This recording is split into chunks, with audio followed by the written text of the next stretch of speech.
وعن عبد الله بن عمر رضي الله تعالى عنهما قال হযরত আব্দুল্লাহ ইবনে উমর রাদিয়াল্লাহু তাআলা আনহুমা থেকে বর্ণিত قال النبي صلى الله عليه وسلم আল্লাহর নবী বলেন আহাব্বুন নাসি ইলাল্লাহ আল্লাহর কাছে সবচেয়ে প্রিয় ওই মানুষ আনফাউহুম লিন্নাস যে মানুষটার ভিতরে পরোপকার বেশি।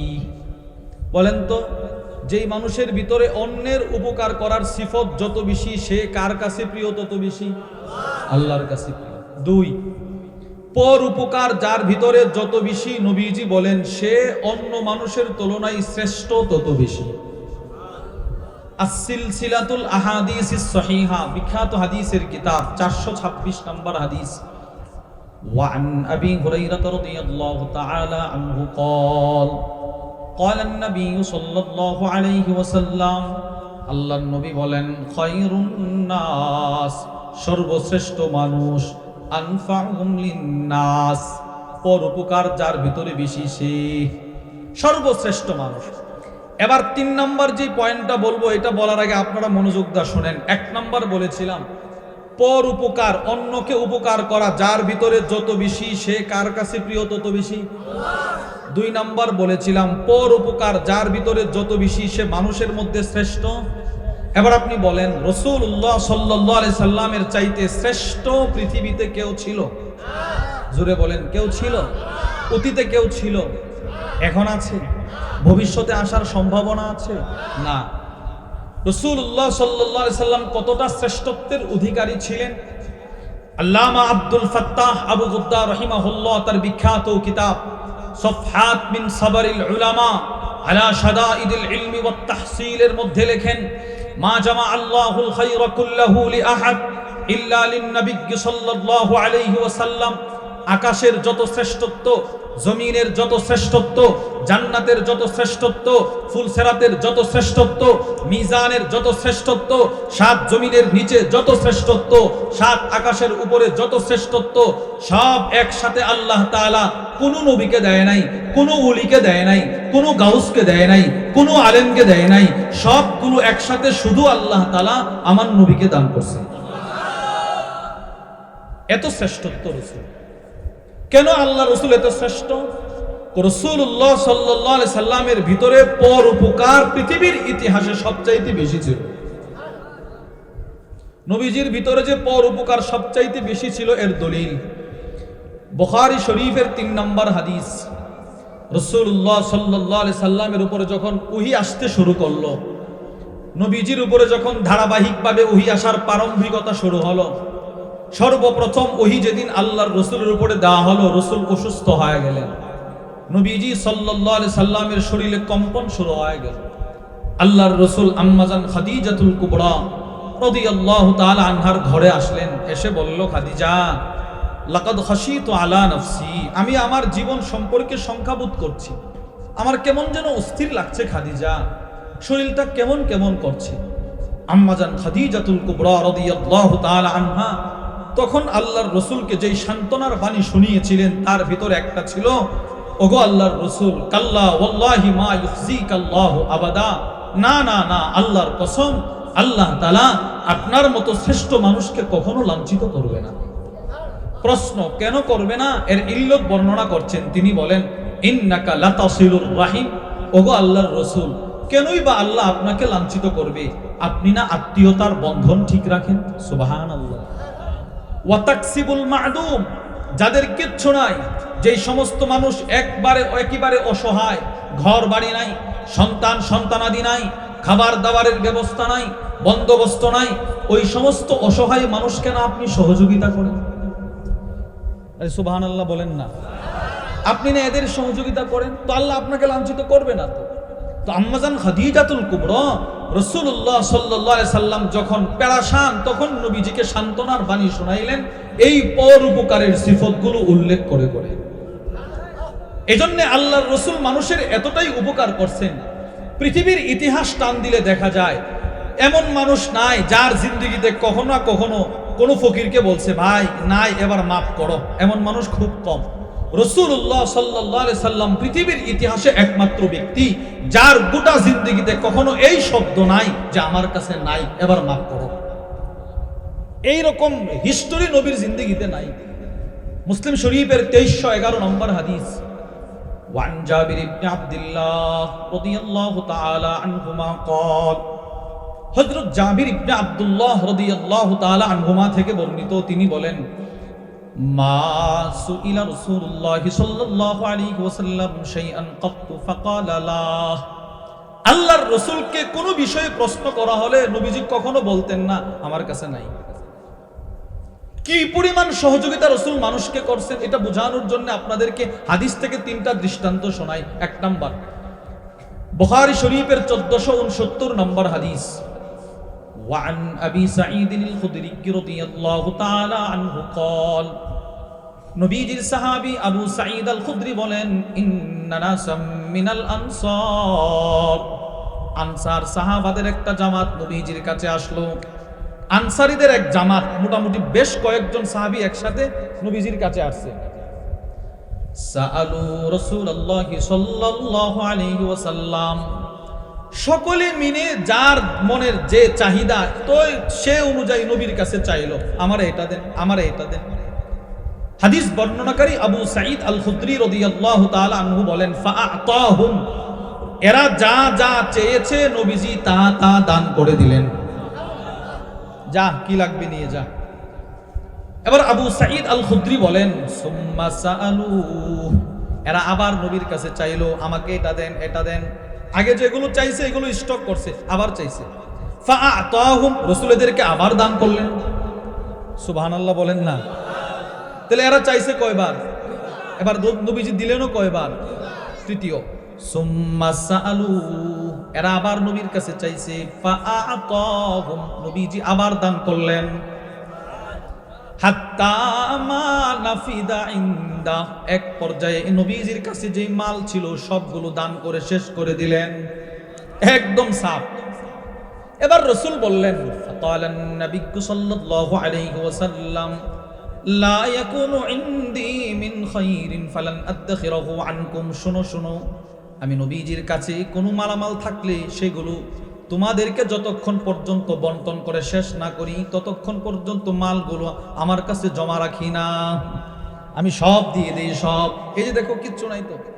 এই হাদিসে কি বুঝলেন? রাসূল মানুষের উপকার কি পরিমাণ করতেন, যতবার চাইছে নবী ততবার দান করছেন। 2 নম্বর দৃষ্টান্ত, মুসলিম শরীফের 2312 নম্বর হাদিস, ওয়ান আনাস ইবনে মালিক রাদিয়াল্লাহু তাআলা আনহু قال, আনাস ইবনে মালিক বলেন, আন্না রাজুলান সাআলান নবী সাল্লাল্লাহু আলাইহি ওয়াসাল্লাম গনামান বাইনা জাবালাইন, এক ব্যক্তি নবীর কাছে আয়েশা বলে, ওগো আল্লাহর নবী, আরবের যে 2টা পাহাড় দেখা যায় ওই 2 পাহাড়ের মাঝখানে যে পরিমাণ বকরির জায়গা হয় ওই পরিমাণ বকরি আমাকে দান করেন। বুঝেন নাই? আরবের পাহাড়গুলো ছোট না বড়? 2 পাহাড়ের মাঝখানে যেই পরিমাণ বকরির জায়গা হয়, সংকলন হয়, ওই পরিমাণ বকরি আমার এখন দান করেন।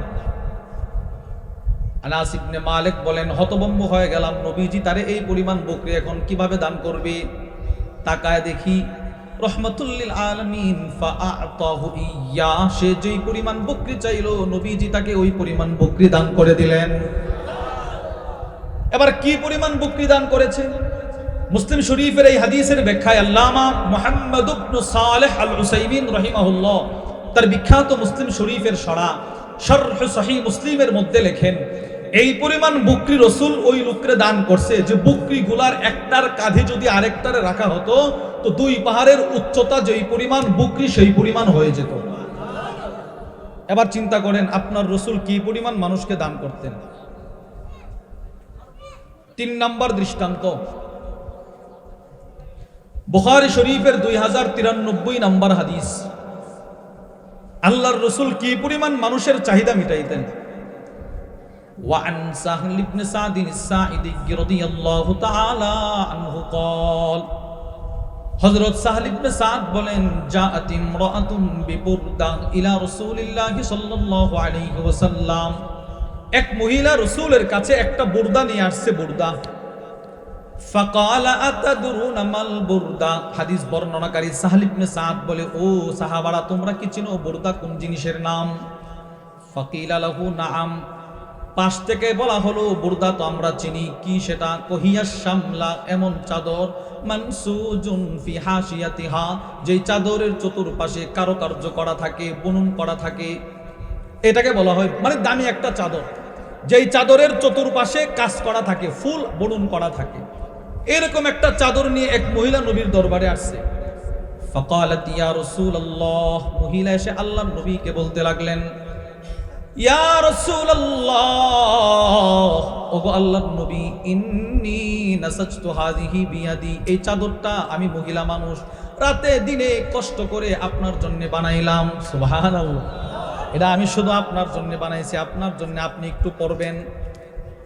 فأخذها النبي صلى الله عليه وسلم محتاجا إليها, আল্লাহর রাসূল চাদরটা এমন ভাবে গ্রহণ করলেন যেন চাদরটা নবীজির খুব প্রয়োজন। সুবহানাল্লাহ, অথচ বাস্তবে নবীজির ওই রকম প্রয়োজন ছিল না। এটা রাসূলের আরেকটা সিফত, নবীজির সিফত। হাদিয়া যত ছোট হোক না কেন রাসূল এমন ভাবে গ্রহণ করতেন, যিনি হাদিয়া দিতে আসে তার কল্পনাই এমন হতো না যে নবীজি আমারটার জন্য এত পাগল, অথচ রাসূল নিতেন যেন এই লোকটা খুশি হয়ে যায়। এটা নবীজির আরেকটা সিফত। ছোট্ট একটা চাদর আনছে, নবীজি এমন ভাবে গ্রহণ করছে, মহিলার দিল ঠান্ডা। এবার আল্লাহর রাসূল চাদরটা পরলেন। সাহাবী সাহল ইবনে সাদ বলেন, ফাখরাজা ইলাইনা রাসূলুল্লাহ সাল্লাল্লাহু আলাইহি ওয়াসাল্লাম ওয়া ইন্নাহা ইজারু, আল্লাহর রাসূল সাহাবাদের মাঝখানে আসলেন, মজমায় আসলেন, চাদরটা নবীজির পরনে বাঁধা। ফাকালা রাজুলুম মিনাল কওম, এক সাহাবী দাঁড়ায়া বলতে লাগলেন, ওগো আল্লাহর নবী, আপনার চাদরটা বড় সুন্দর, আমার এই চাদরটার বড় প্রয়োজন, আমাকে দিয়ে দেন। একজন সাহাবী দাঁড়ায়া বললেন, এই চাদরটা অনেক সুন্দর, আমার চাদর নাই নবী, এটা আমার দিয়ে দেন না। ফাকালান নবী সাল্লাল্লাহু আলাইহি ওয়াসাল্লাম নাআম, নবীজি বললেন, ঠিক আছে, এই চাদরটা তোমাকে আমি দিয়ে দিব। সুবহানাল্লাহ, নতুন চাদর মাত্র রাসূল পরে আসছে, এটা সবার হয় না। আমরাও তো দান করি, আমাদের পাঞ্জাবিটা পুরনো হয়ে গেলে পুরনো পাঞ্জাবিটা দান করি, নতুনটা দিতে চায় না। আর রাসূলুল্লাহ সাল্লাল্লাহু আলাইহি সাল্লামের একটা সিফত হচ্ছে নবীজির নতুন জিনিস অনেক সময় মানুষ চাইলে দিয়ে দিতেন। সুবহানাল্লাহ, হ্যাঁ, এটা অনেক আলেমদের ভিতরে আছে, অনেক জনসাধারণের ভিতরেও আছে, আলহামদুলিল্লাহ। আমার মনে পড়ছে আপনাদেরকে একটু বলে দেই, নতুন জিনিস অনেকে দান করতে চায় না, কিন্তু অনেকে দান করে। আবার হয়তো কারোরটা আমরা দেখি, কারোরটা দেখি না। গত ফেব্রুয়ারি মাসে আমাদের হাকিমুন নফস আল্লামা মুফতি মুশতাকুন নবী কাসিমি হাফিজাহুল্লাহ, হুজুর প্রত্যেক ইংরেজি মাসের তৃতীয় শনিবার হুজুরের মাদ্রাসা আছে সিলেট শাহপরান, দারুল উলুম শাহপরান, কল্লগ্রাম বাইপাস রোডে, তামাবিল রোডের পাশে, ওখানে প্রত্যেক ইংরেজি মাসের তৃতীয় শনিবার হুজুর এখানে যান, আমরাও যাই। আনিসুর রহমান আশরাফি সাহেব হাফিজাহুল্লাহ হুজুরও যান। তো ফেব্রুয়ারি মাসে হুজুর ওখানে আমরা বয়ান করে চলে আসছি, এর কয়েকদিন পরে হুজুর আসবে, নরসিংদীর দিকে আসবে। তো হুজুরের দিলের ইচ্ছা হয়েছে, আমরা অনেক রিকোয়েস্ট করছি যে আমাদের বাসায় আনতে হুজুরকে, হুজুরও সম্মতি দিলেন। রাত প্রায় 3:30টায় হুজুর আমাদের বাসায় আসছেন। হুজুরের পরনে সুন্দর একটা জ্যাকেট বা সোয়েটার যাই বলেন, অনেক সুন্দর, চমৎকার, সুন্দর, অনেক দামি। হুজুর এটা নিয়ে আসছে। তো গাড়িতে নামে বলতেছে, মৌলানা এই সোয়েটারটা আমাকে একজন লন্ডন থেকে উনি আসছে শুধু এই সোয়েটারটা আমাকে হাদিয়া দেওয়ার জন্য, অনেক দামি, অনেক গরম, এটা পরলে। হুজুর আমাদের বাসায় থাকলেন। ফজরের নামাজের পরে হুজুর, আমার আব্বা সাক্ষাৎ করতে গেছে, তো আব্বাকে বলে যে এই সোয়েটারটা আমাকে লন্ডন থেকে একজন হাদিয়া দিছে, এই সোয়েটারটা আমি এখন আপনাকে হাদিয়া দিয়ে দিলাম। অনেক দামি, কিন্তু মাত্র আসছে লন্ডন থেকে। বাস, হুজুর বলতেছে এই পরশুদিন নিয়ে আসছে, আজকে আমি আপনাকে দিয়ে দিলাম। এটা একটা নববী সুন্নত, চরিত্র, নতুন জিনিস মানুষকে দিয়ে দেয়া, প্রয়োজনে দিয়ে দেয়া আর কি।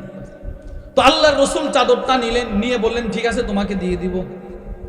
সুম্মা রাজা, নবীজি ঘরে চলে গেলেন। ফাতাওয়াহা, নবীজি নিজের হাতে চাদরটা ভাঁজ করলেন, নিজে ভাঁজ করলেন। সুম্মা আরসালা বিহা ইলাই, চাদরটা নবীজি ওই লোকের কাছে হাদিয়া পাঠায়া দিলেন, যাও দিয়ে আসো। সে তো রাসূলের চাদর পায়া এতটাই খুশি হয়ে গেল, সে খুশি, বাদ বাকি সব সাহাবারা তার উপরে নারাজ। ফাকালা লাহুল কওম, সব সাহাবারা ওই লোককে উদ্দেশ্য করে বলতে লাগলো, মা আহসানতা, তুই কাজটা ঠিক করস নাই, আমরা গ্রাম্য ভাষায় কি বলি, কামরা ভালো করো না। তুমি দেখছো না মাত্র নবীরে হাদিয়া দিছে, রসুল কয়েকদিন ব্যবহার করতে না করতেই চায় ফেললে তুমি। লাকাদ আলিমতা আন্নাহু লা ইয়ারুদ্দু সাইলা। এবার সব সাহাবারা ওই যে চাদর চাইছে তারে একসাথে বলতেছে, দেখেন কি কথাটা বলে, এই তুই ভালো করেই জানোস যে রসুলের কাছে যখনই যা চাওয়া হয় নবীজি কখনো ফিরাইয়া দেয় না। তুই জানোস না নবীজি সব সময় দিয়ে দেয় সবকিছু মানুষের প্রয়োজন মিটানোর জন্য, তুই চাইলি কেন? সকলে মিলে তাকে তিরস্কার করছে। এবার ওই সাহাবী বলে, ফাকালা লাহুল কওম, ওই সাহাবী উদ্দেশ্য করে সব সাহাবাদেরকে বলতে লাগলেন, ওয়াল্লাহি মা সাআলতুহু ইল্লা লিতাকুনা কাফানি ইয়াউমা আমুত। ও সাহাবারা শোনো, পৃথিবীর সব মানুষ দুনিয়াতে এসেছে, সকলকে মৃত্যুবরণ করতে হবে, আমাকেও একদিন মৃত্যুবরণ করতে হবে। আমি আল্লাহর রসুলের চাদরটা এই জন্য চাই নাই যে নবীজির চাদরটা পরে পরে আমি হাঁটবো আর মানুষকে দেখাবো, এই জন্য রসুলের কাছ থেকে হাদিয়াটা চাই নাই। তো কেন চাইলা? যেদিন আমার ইন্তেকাল হয়ে যাবে আমি আমার পরিবারকে বলে যাব আমার মৃত্যুর পরে যেন রসুলের হাদিয়ার চাদরটা আমার জিন্দেগির শেষ কাফনের কাপড় হয়। আমার দিলের তামান্না রসুলের চাদর, যেই চাদর নবীজির শরীর মোবারকে লেগেছে, ওই চাদরটা যদি আমি সাহাবীর জিন্দেগির শেষ কাপড়ের কাপড় হয় তো আমার এই শরীরে জাহান্নামের আগুন লাগবে না। হাদিস বর্ণনাকারী সাহল ইবনে সাদ বলেন, ফাকানাত কাফানাহু, এই সাহাবী যেদিন মৃত্যুবরণ করেছিল সেদিন ওই সাহাবীর শরীরে রাসূলের চাদরটাই ছিল কাফন। এজন্য আমি চাদরটা চাইলাম। আমি আপনাদেরকে যেই কথাটা বোঝাইতে চাইলাম, রাসূলুল্লাহ সাল্লাল্লাহু আলাইহি সাল্লাম নতুন চাদর সাহাবী চাইছে, বুঝছে তার প্রয়োজন, নবীজি দিছে কিনা বলেন? এজন্য রাসূলের ভিতরে পরোপকার সবচাইতে বেশি ছিল। রাসূলুল্লাহ সাল্লাল্লাহু আলাইহি সাল্লামের কাছ থেকে এই সিফত অর্জন করেছেন সিদ্দিক আকবর, ওমর, উসমান, আলী, সমস্ত সাহাবা রাদিয়াল্লাহু আনহুম আজমাইন, সকলেই এই সিফতটা গ্রহণ করেছে। হযরত সিদ্দিক আকবরের ভিতরেও পরোপকারের সিফত ছিল। বুখারী শরীফের 3661 নম্বর হাদিস, আল্লাহর রাসূল বলেন, সিদ্দিক আকবর মানুষকে কি পরিমাণ উপকার করছে ওইটা পড়ে আমি স্বয়ং মুহাম্মদুর রাসূলুল্লাহ সাল্লাল্লাহু আলাইহি ওয়াসাল্লামকে এই আবু বকর কি পরিমাণ উপকার যে করছে, যে আবু বকর জানে মালে আমি নবীজির উপকার করছি। ওয়ান আবি দারদা রাদিয়াল্লাহু তাআলা আনহু قال, আবু দারদা বলেন, কুনতু জালিসান ইনদান নবী সাল্লাল্লাহু আলাইহি ওয়াসাল্লাম, আমি নবীজির পাশে বসা, ইয আকবালা আবু বকরিন সিদ্দিক আখিদাম বিতরফি সাওবি, তাকায় দেখি আবু বকর নিচের পরনের ইজার লুঙ্গি চাদরটা কাপড়টা টাইনা টাইনা নবীর দরবারে আসতেছে, কি পরিমাণ উপরে উঠিয়েছে, হাত্তা আবদা আন রুকবাতি, আর অল্প একটু উপরে উঠাইলে আবু বকরের হাঁটুটা দেখা যাবে। এইভাবে কাপড় উঠায়া উঠায়া নবীর দরবারে আবু বকর আসতেছে রাদিয়াল্লাহু আনহু। আল্লাহর রাসূল আবু বকরকে দেখাই উপস্থিত সাহাবাদেরকে বললেন, فقال النبي صلى الله عليه وسلم, ও সাহাবারা, আম্মা সাহিবুকুম ফাকাদ গামারা, এই যে তোমাদের সাথী আবু বকর, তার চেহারা দেখে বোঝা যায় এই মুহূর্তে সে ঝগড়া করে আসছে। সুবহানাল্লাহ বলেন। নবীজি কি বললেন? আবু বকর কি করে আসছে বলেন না, কি করে আসছে?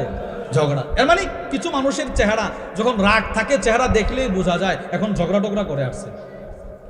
আবু বকর আসছে আসলেই ঝগড়া করে আসছে। ফাসাল্লামা, এসে নবীকে সালাম দিলেন, সালাম দিয়ে বললেন, ইন্নী কানা বাইনি ওয়া বাইনা ইবনুল খাত্তাব শাইউন, ওগো আল্লাহর নবী, হ্যাঁ ঝগড়া করে আসছি, কিন্তু ঝগড়াটা হয়েছে আমার আর উমরের মাঝখানে। সুবহানাল্লাহ বলেন তো, ঝগড়াটা কার কার হয়েছে? আবু বকর উমর। ঝগড়া তো সাহাবাদের সামনে মানায় না, তর্ক, একটা কথা বুঝতে গিয়ে ভুল বুঝাবুঝি হয়েছে, রাগারাগি হয়েছে, আবু বকর উমর।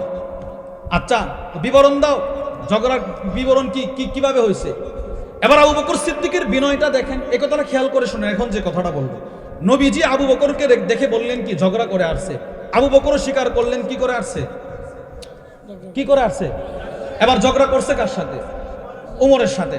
এবার আবু বকরের বিনয় দেখেন, আবু বকর বলে, ওগো আল্লাহর রাসূল, ফাআসরাতু ইলাই, ঝগড়া করছি দুইজন ঠিক আছে, কিন্তু অপরাধ আমার। বুঝেন নাই কথা? বুঝেন নাই?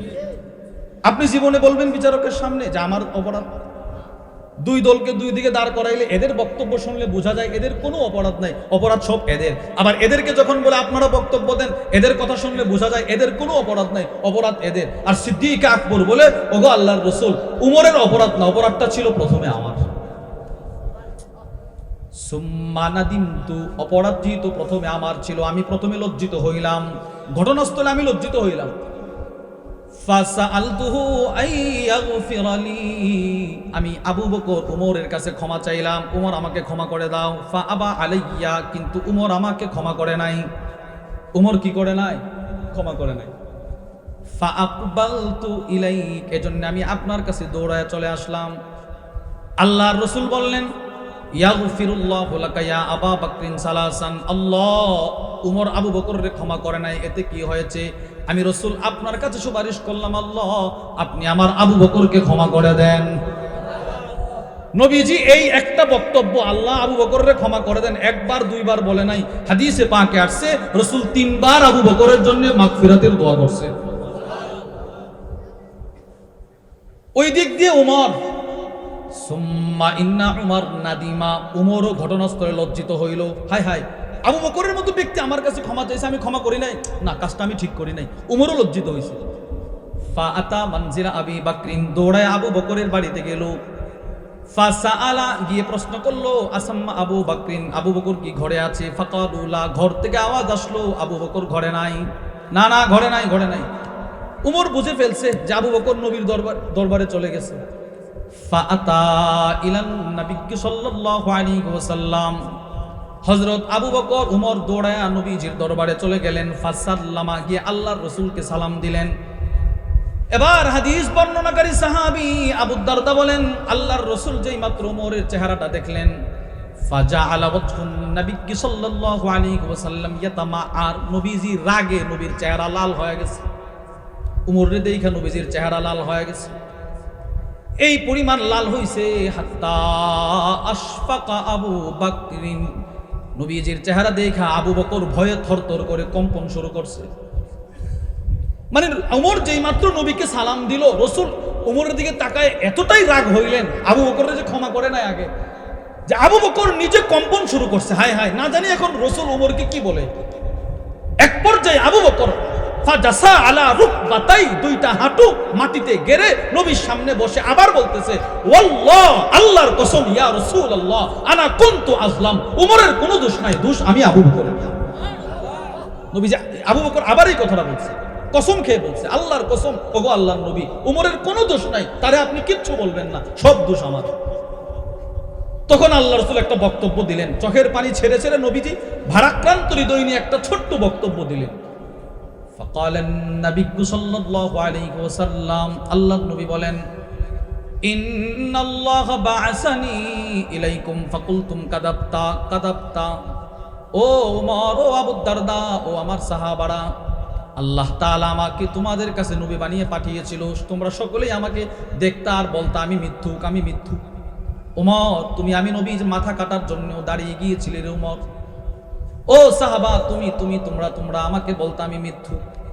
পৃথিবীর সব মানুষ যেদিন আমাকে মিথ্যুকের তীর ছুটতে ছিল, ওই দিন যে মানুষটা আমাকে প্রথম সাক্ষাতে বলেছিল আপনি সত্যবাদী, তিনি আমার আবু বকর।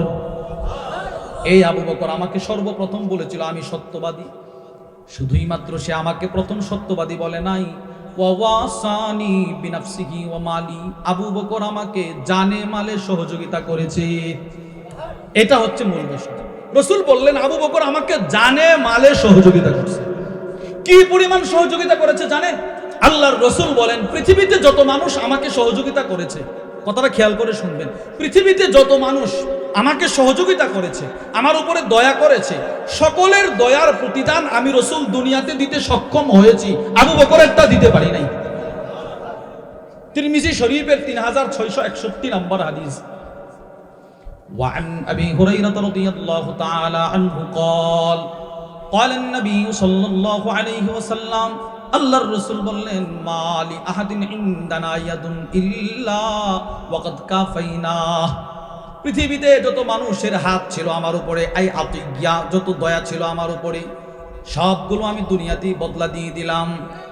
فإن له عندنا ইয়াদান, আবু বকরেরও একটা দয়া ছিল আমার উপরে, আমি আবু বকরের দয়ার প্রতিদান দুনিয়াতে দিতে পারি নাই। তো আবু বকর কি ধরা খায় গেল? বলে না। তাহলে আবু বকরের প্রতিদান কে দিবে? আল্লাহর রাসূল বলেন ইউকাফিউহুল্লাহু বিহা ইয়াউমাল কিয়ামা, আবু বকর আমার উপরে যেই দয়া করেছে সেই দয়ার প্রতিদান হাসরের কঠিন ময়দানে আল্লাহ কোটি কোটি উম্মতের সামনে নিজের কুদরতি হাতে আবু বকরকে দান করবেন। আল্লাহ বলবে আবু বকর এদিকে আসো, তুমি না আমার দোস্তরে বেশি সহযোগিতা করেছিলাম, যাও আজকে আমি আল্লাহ তোমাকে বদলা স্বরূপ বলে দিলাম, জান্নাতের আটটা দরওয়াজা খোলা আছে, যেটা দিয়ে মনে চাই জান্নাতে চলে যাও। তাহলে সিদ্দিক আকবরের ভিতরে পরোপকার ছিল কি ছিল না বলেন? 2 নম্বর খলিফা উমর ইবনুল খাত্তাব রাদিয়াল্লাহু আনহু। আল্লামা ইবনু রজব হাম্বলি রহিমাহুল্লাহ তার বিখ্যাত কিতাব জামিউল উলুম ওয়াল হিকাম, চমৎকার একটি কিতাব।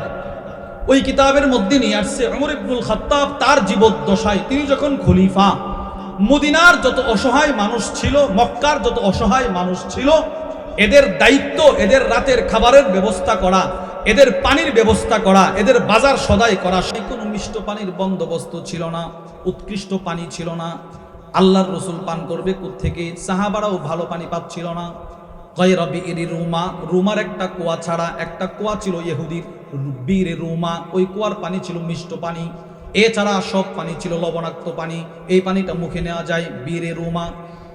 আল্লাহর রসুল বললেন মাই ইয়াশতারি বিইরা রুমা, কে আছো তোমাদের মধ্যে এই রুমার কুয়াটা ক্রয় করে মুসলমানদের জন্য ওয়াকফ করে দিবা, মুসলমানদের উপকার করবা? কে আছো তোমাদের মধ্যে?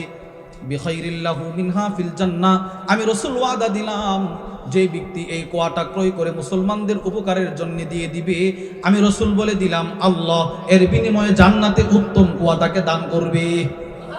কে আছো এই কুয়াটা ক্রয় করে মুসলমানদের উপকার করবে? কে আছো? উসমান ইবনে আফফান বলে আমি দাঁড়ায় বললাম আমি আছি। ফাশতারাইতুহা মিন সুলবি মানি, উসমান বলে ওই কুয়াটা আমি আমার নিজের টাকা দিয়ে ক্রয় করে মুসলমানদের উপকারের জন্য দান করে দিলাম। কি ভাই, উসমান ইবনে আফফানের ভিতরে পরোপকার ছিল কি ছিল না? 2 নম্বর দৃষ্টান্ত উসমান ইবনে আফফানের।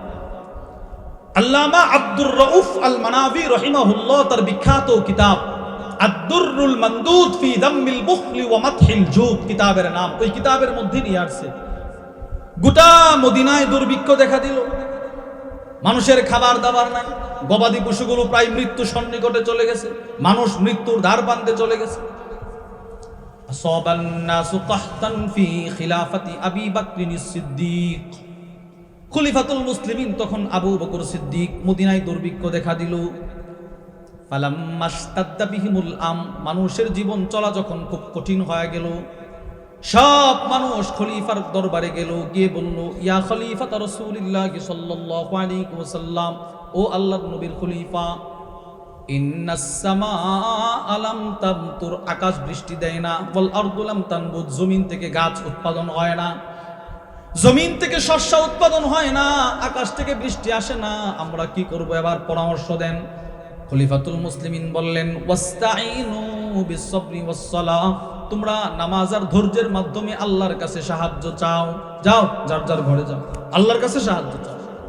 সবাই যার যার ঘরে চলে গেল, আল্লাহ তাআলার কাছে সাহায্য চাইতে লাগলো। পরের দিন সকালে তাকায় দেখে 1000 উট শাম সিরিয়া থেকে মাল বুঝাই করে, খাদ্য সামগ্রী বুঝাই করে 1000 উট উসমান ইবনে আফফানের ঘরের দরজার সামনে লাইন ধরে দাঁড়ায় আছে। সব ব্যবসায়ীদের মনে আনন্দ, মদিনার কোনো মালামাল আসে না, কেউ কেনার সাধ্য নাই, উসমানের দরজার সামনে এতগুলো মাল। সকলে গেল, গিয়ে বলল উসমান এই মালগুলো অল্প টাকায় আপনি আমাদের কাছে বিক্রি করে দেন, আমরা এই মালগুলো অল্প টাকায় মদিনার মানুষের কাছে বিক্রি করে দিই, এতে করে আমাদেরও কিছু টাকা লাভ হবে, আপনারও কিছু মুনাফা হবে, মানুষের দুর্ভিক্ষ চলে যাবে। উসমান ইবনে আফফান উল্টো প্রশ্ন করলেন কাম তুরাব্বিহুনি, এই মালগুলো যে তোমাদেরকে দিয়ে দিব, আচ্ছা এবার বলো এই মাল প্রতিটা মালে তোমরা কত আমাকে লাভ দিবা? এগুলো তো আমি শাম থেকে কিনে নিয়ে আসছি, প্রত্যেকটা মালে লাভ দিবা কত বলো? আল্লাহুম্মা বিদিরহামাইন, ব্যবসায়ীরা বলে আমরা প্রতিটা মালে 2 টাকা লাভ দিব। উসমান বলে উতিতু, এর চাইতে বেশি আমাকে দেওয়া হয়েছে, আরো বাড়ো। এরা বলে 3 টাকা দেব। উসমান বলে হবে না, এর চাইতেও বেশি দেওয়া হয়ে গেছে, আরো বাড়ো। এরা বলে 4 টাকা দেব। উসমান বলে হবে না, এর চাইতেও বেশি দেওয়া হয়ে গেছে। এবার মদিনার সব ব্যবসায়ীরা একটা চিৎকার দিয়ে রাগের কণ্ঠে বলে, উসমান, আমরা ছাড়া মদিনায় পাইকার আর কোনো বড় ব্যবসায়ী নাই, কে তোমাদেরকে এর চাইতে বেশি লাভ দিল, তার নামটা বলো দেখি। উসমান শাহাদাত আঙ্গুলিটা আকাশের দিকে উঠায় বলে, তোমাদের লাভ যেখানে শেষ, ওখান থেকে যার লাভ শুরু তিনি হলেন আল্লাহ। আল্লাহ বলছেন আমাকে, উসমান, যদি তুমি এই মালগুলো এই মুহূর্তে মুসলমানদের দুর্ভিক্ষ দূর করার জন্য এমনিতেই দিয়ে দাও, সহযোগিতাটা করো, আমি রব তোমাকে জান্নাতের সহযোগিতা করব। উসমান বলে, তোমরা সাক্ষী থাকো, আমি আমার 1000 উটের মাল আজকে কোনো বিনিময় ছাড়া শুধু মানুষের উপকার করার জন্য দান করে দিলাম। এবার আপনারা বলেন, উসমান ইবনে আফফান রাদিয়াল্লাহু তাআলার ভিতরে পরোপকার ছিল কিনা? ওনার দৃষ্টান্ত 3। উসমান ইবনে আফফান বলে, তিরমিজি শরীফের হাদিস 3703, ওয়ান উসমান ইবনে আফফান قال ان المسجد النبوي, ওই হাদিসের পরের অংশ। উসমান ইবনে আফফান বলে, মসজিদে নববী, প্রথমে মসজিদে নববীটা কেমন ছিল? দাকাবি আহলি, ছোট পরিসরে মসজিদে নববী ছিল। রাসূল যখন হিজরত করে মদিনায় গেলেন তখন মসজিদে নববী ছিল অল্প জায়গায়, সব সাহাবারা একসাথে নামাজ পড়তে পারে না। নবীজি দাঁড়ায় বললেন, মাই ইয়াশতারি বুকাতা আলি ফুলান, কে আছো রে মসজিদের পাশের জমিনটা ক্রয় করে মসজিদের জন্য দিয়ে দিবা, কে আছো? সাহাবারা যেন একসাথে নামাজ পড়তে পারে, কে আছো এই জমিনটা ক্রয় করে দিয়ে দিবা মসজিদে? আমি রাসূল কথা দিলাম, বিখাইরিল্লাহু মিনহা ফিল জান্নাহ, তুমি দুনিয়াতে সামান্য জমিনটা যদি মসজিদে দিয়ে দাও, আমি রাসূল কথা দিলাম আল্লাহ এর বিনিময়ে কোটি কোটি বর্গ মাইল জায়গা তোমাকে জান্নাতে দিয়ে দিবে। কে আছো বলো বলো। উসমান ইবনে আফফান দাঁড়ায় বলে, আমি আছি। ফাশতারাইতুহা মিন সুলবি মালি, উসমান বলে ওই জায়গাটাও আমি আমার টাকা দিয়ে ক্রয় করে মুসলমান যেন একসাথে নামাজ পড়তে পারে পুরোটা জায়গা মসজিদের জন্য ওয়াকফ করে দিলাম। তাহলে উসমান ইবনে আফফানের ভিতরে ছিল কি ছিল না বলেন? 4 নম্বর খলিফা হযরত আলী রাদিয়াল্লাহু তাআলা আন, বুখারী শরীফের 5616 নম্বর হাদিস। এই হাদিসের মধ্যে আছে হযরত নাজ্জাল ইবনে সাবরাহ রাহিমাহুল্লাহু তাআলা আনহু বলেন, আলী রাদিয়াল্লাহু তাআলা আনহু কুফায় জোহরের নামাজ পড়াইতেন। উনি কুফায় চলে গেলেন। কুফায় জোহরের নামাজ পড়ানোর পর সাল্লা যুহরা, জোহরের নামাজ পড়ার পর সুম্মা কাদা ফি রাহবাতিল কুফা, কুফার একটা খালি ময়দানে উনি চেয়ার পেতে বসতেন। আলা হাওয়াইজিন নাস, শুধু মানুষের উপকার, মানুষের প্রয়োজন মেটানোর জন্য একটা চেয়ার পেতে বসে থাকতেন। কতক্ষণ বসে থাকতেন? বুখারীর মধ্যে আছে হাত্তা হাদারাত সালাতুল আসর, আসরের নামাজের আগ পর্যন্ত জোহর থেকে বসে থাকতেন। কার কি প্রয়োজন আসো আমি মিটাইয়া দেব, এইভাবে বসে থাকতেন। তো এই 4 খলিফার ভিতরে পরোপকার ছিল কি ছিল না বলেন? সব সাহাবাদের ছিল, সবগুলো বলার সময় আমার নাই। এবার শুনেন, এই সাহাবাদের কাছ থেকে পর্যায়ক্রমে এই পরোপকারের সিফতটা আমাদের বুজুর্গরা নিয়ে এসেছেন, আমাদের মুরব্বীরা নিয়ে এসেছেন। আলী রাদিয়াল্লাহু তাআলা আনহুর নাতি, ওনার ছেলের নাম হুসাইন রাদিয়াল্লাহু আনহু, হুসাইন রাদিয়াল্লাহু তাআলার ছেলের নাম আবার আলী, দাদার নামও আলী, নাতির নামও কি বলেন? দাদার নাম, এবার নাতির নামও কি? ওনার নাতির আরেকটা পরিচয় হচ্ছে জাইনুল আবিদিন। ইমাম শামসুদ্দিন যাহাবী রাহিমাহুল্লাহ তার বিখ্যাত কিতাব সিয়ারু আলামিন নুবালার মধ্যে লেখেন, কানা আলী ইবনুল হুসাইন জাইনুল আবিদিন, আলী রাদিয়াল্লাহু তাআলা আনহুর নাতি জাইনুল আবিদিন, তার নামও আলী। তার ভিতরেও পরোপকারের সিফত ছিল। কি পরিমাণ ছিল? কানা ইয়াহমিলুস সাদাকাতি ওয়াত তুআম, উনি যখন রাষ্ট্রের প্রধান, রাত যখন অন্ধকার হয়ে যেত, লাইলান আলা জহরি, রাষ্ট্রীয় কোষাগার থেকে ময়দা আর আটার বস্তা রশি দিয়ে বেঁধে বেঁধে নিজে কাঁধে করে করে অসহায় দরিদ্র মানুষের ঘরের দরজার সামনে রেখে আসতেন, নিজে নিজে একা খলিফা। শুধুই মাত্র রাষ্ট্রীয় কোষাগার থেকে মাল নিতেন না, নিজের টাকা খরচ করে কিছু মাল কিনে অসহায় মানুষের দরজার সামনে রেখে আসতেন। ইমাম শামসুদ্দিন যাহাবী লেখেন, ফালাম্মা মাতা, এই লোকটা যেদিন মারা গেল, চতুর্দিকে মশারি টানানো হইল, ওনার লাশ ধৌত করা হবে। গাছেল যারা ছিল, যারা ওনার লাশ ধৌত করার জন্য ওনাকে বাহিরে আনলেন, তারা তাকায় দেখে ওয়াজাদু আলা যহরিহি আসারাম মিনাস সাওয়াদ, ওনার পিঠের মধ্যে কালো কালো দাগ দেখা যায়। যারা লাশ ধৌত করতে গেল তারা দূর থেকে দেখে বুঝতে পারলো হয়তো কেউ চাবুকের দ্বারা আঘাত করছে। এবার লাশ যারা ধৌত করতেছে তারা তাকায় দেখে ওনার খাদেম মাথার পাশে দাঁড়ায় কাঁদতেছে। ধৌতকারীরা খাদেমকে বলতে লাগলো, ওই খাদেম কাদস কেন, এই দাগগুলো বা কিসের একটু বলো।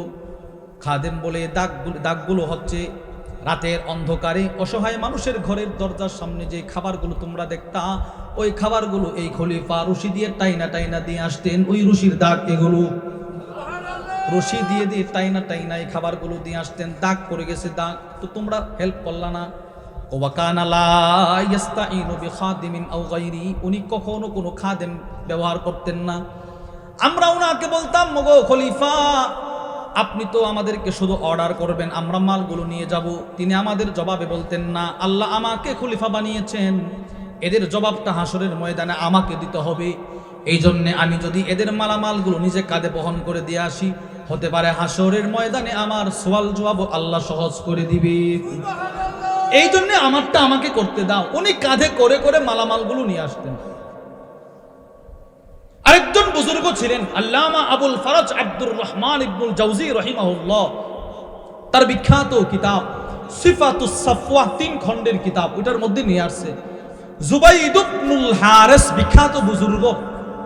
উনি উনার জমানাতে যতদিন রাত্রে বৃষ্টি হয়েছে, রাত্রে ইদা কানাতিল লাইলাতু মুতিরা, রাত্রে যখন বৃষ্টি হতো, আখাদা শাকলাতাম মিনান নার, তিনি একটা আগুনের মশাল বা হারিকেন নিয়ে, ছাতা নিয়ে, ফাতাফা আলা আজাইজিল হাই, ওনার এলাকায় যত অসহায় মানুষ ছিল, যারা অক্ষম, বিছানা থেকে উঠতে পারে না, ছেলে সন্তান মেয়ে সন্তান নাই, যাদের কিচ্ছু নাই, অসহায় যারা, এদের বাড়িতে বাড়িতে বৃষ্টিতে ঘুরতেন আর বলতেন, আওয়াকাফা আলাইকুম বাইতুন, আপনাদের ঘরে কি ফটো আছে? বৃষ্টি পড়লে আমাকে বলেন, আমি আপনাদের ঘর ঠিক করে দেব। এইভাবে তিনি ঘুরতেন। এই পরোপকার বুজুর্গদের ভিতরে ছিল কিনা বলেন? আমাদের অনেক আলেমদের ভিতরে আছে, অনেক মুবাল্লিগদের ভিতরে পরোপকার আছে। আমি অনেক বড় বড় আলেমদের জবান থেকে শুনেছি, বগুড়ার সবচেয়ে বিখ্যাত মাদ্রাসা জামিল মাদ্রাসার এক সময়ের মুহতামিম ছিলেন আল্লামা ইউসুফ নিজামী রাহিমাহুল্লাহ। হুজুর যেদিন ইন্তেকাল করলেন, ওনার লাশ দাফন করে যখন হাজার হাজার শত শত আলেম বিদায় দিয়ে আসছিলেন, তো এরা তাকায় দেখে রাস্তার দুধারে অসহায় দরিদ্র মহিলারা হাউমাউ করে কাঁদতেছে আর ওনার কবরের দিকে যাইতেছে। তো মানুষ আলেমরা বলে, তোমরাও কি হুজুরকে চিনো? তো এরা বলতেছে, আমরা চিনবো না তো চিনবে কে? উনি নির্জনে নিভৃতে আমাদের মতো শত শত অসহায় পরিবারকে তিনি চালাইতেন, লালন পালন করতেন। চিন্তা করেন, ওনার টাকা দিয়ে আমরা চলছি, তো কে আমাদেরকে এখন দেখবে? এই বলে হাউমাউ করে কাঁদতেন। পরোপকার। নিজের জিন্দেগিটার হায়াত বার কয়দিন আছে? আমার হালাল উপার্জন থেকে যদি একজনকে একটু উপকারও করতেই না পারি, তো আমার এই জিন্দেগির কোনো দাম নাই, মূল্যহীন এক জিন্দেগিটা। তাহলে আমরা রাসূলের পক্ষ থেকেও পরোপকারের সিফত পাইলাম, সাহাবাদের ভিতরেও পাইলাম, সালফে সালেহিনদের ভিতরেও পাইলাম, আমাদের এই ইদানিংকালের বুজুর্গদের ভিতরেও পাইলাম। এবার এই পরোপকার, একে অপরকে প্রয়োজন মিটিয়ে দেওয়া, একে অপরকে সাহায্য করা, এই বিষয়ে কোরআন কি বলে, হাদিস কি বলে? কুরআনুল কারীমে সূরাতুল বাকারার মধ্যে আল্লাহ বলেন, বিসমিল্লাহির রহমানির রহিম, ওয়া আহসিনু, তোমরা ইহসান করো, ইহসান দয়া করো, ইন্নাল্লাহা ইউহিব্বুল মুহসিনিন, আল্লাহ দয়াশীলদেরকে ভালোবাসেন, ইহসানকারীদেরকে ভালোবাসেন। এই ওয়া আহসিনুর ব্যাখ্যায় আল্লামা আব্দুর রহমান ইবনু নাসির আস-সাদি রাহিমাহুল্লাহ তার বিখ্যাত কিতাব তাইসিরুল কারীমির রহমান ফি তাফসীরি কালামিল মান্নান, ওই কিতাবের মধ্যে লেখেন, আহসিনুর ব্যাখ্যায় তিনি লেখেন, ওয়া ইয়াদখুলু ফি যালিকা কাদাউ হাওয়াইজিন নাস, এই আহসিনু বলে আল্লাহ যে আমাদেরকে আদেশ করলেন দয়া করার জন্য, এর ভিতরে আল্লাহ আমাদেরকে এই আদেশটাও করলেন, তোমরা একজন আরেকজনের সব প্রয়োজন মিটায়া দাও। চিন্তা করেন। 2 নাম্বার, ওয়া তাআওয়ানু আলাল বিররি ওয়াত তাকওয়া, আল্লাহ বলেন তোমরা একে অপরকে সৎ কাজে সাহায্য করো, সহযোগিতা করো। এই আয়াতের ব্যাখ্যায় আল্লামা ইবনে কাসির রাহিমাহুল্লাহ তিনি লেখেন, ইয়ামুরুল্লাহু আযজা ওয়া জাল্লা ইবাদাহুল মুমিনিন বিল মুআফানা বা'দুহিম আলা বা'দ, এই আয়াতে আল্লাহ রাব্বুল আলামিন এক মুমিন আরেক মুমিনকে যেন সাহায্য করে এই বিষয়ে আদেশ করলেন। 3 নাম্বার, আল্লাহ বলেন, ইন্নাল্লাহা ইয়া'মুরু বিল আদলি ওয়াল ইহসান, আল্লাহ তাআলা আদেশ করলেন তোমরা আদল ইনসাফ প্রতিষ্ঠা করো, ইহসান করো, একে অপরের প্রতি দয়া করো।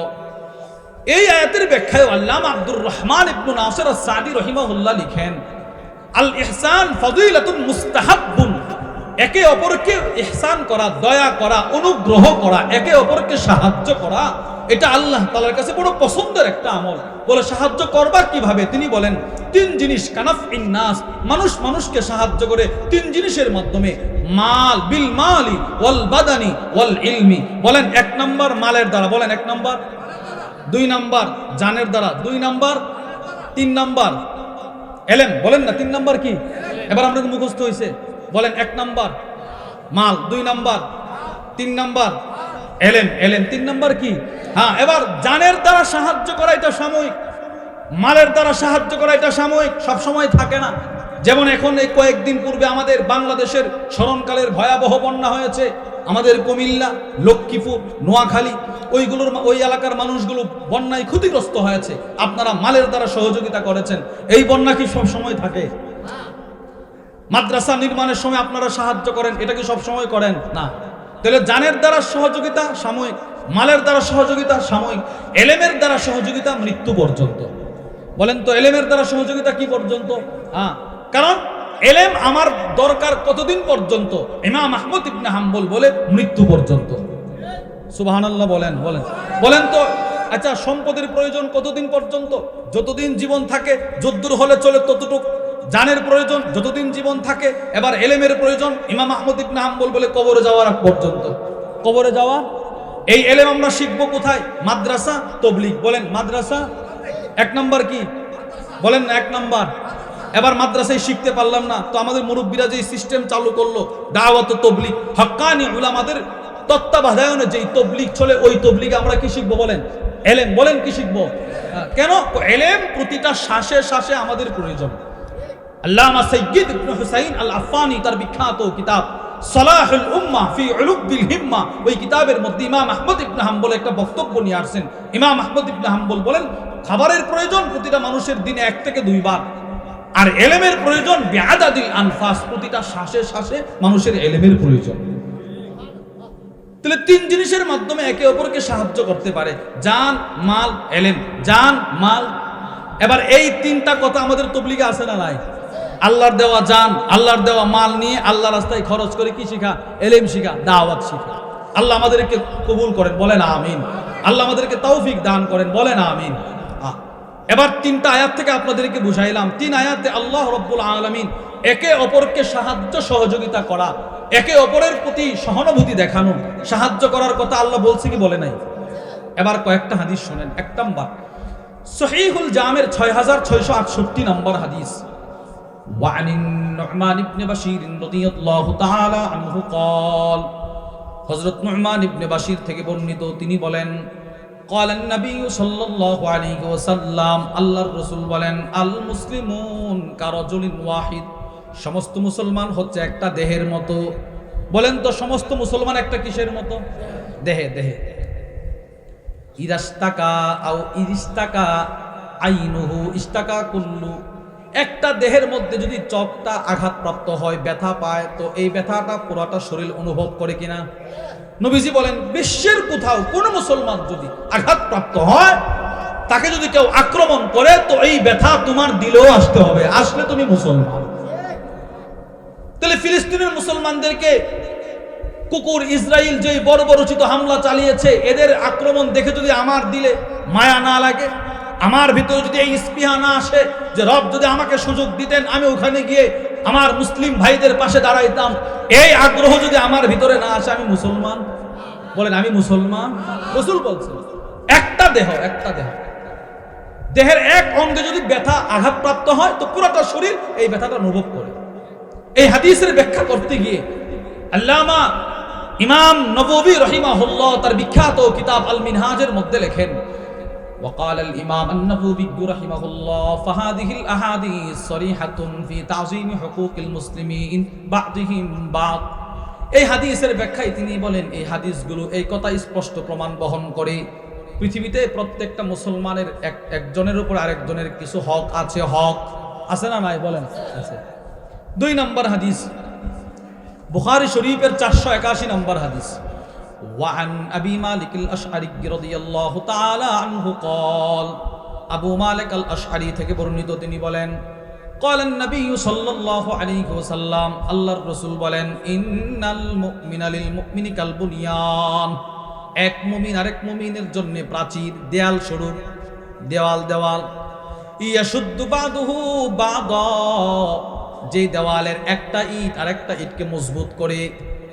দেওয়াল যারা দেয়, দেওয়ালের একটা ইট আরেকটার সাথে লাগার কারণে এইটুকু জায়গা মজবুত হয়, আরো যত ইট লাগায় ততটুকু জায়গা মজবুত হয়।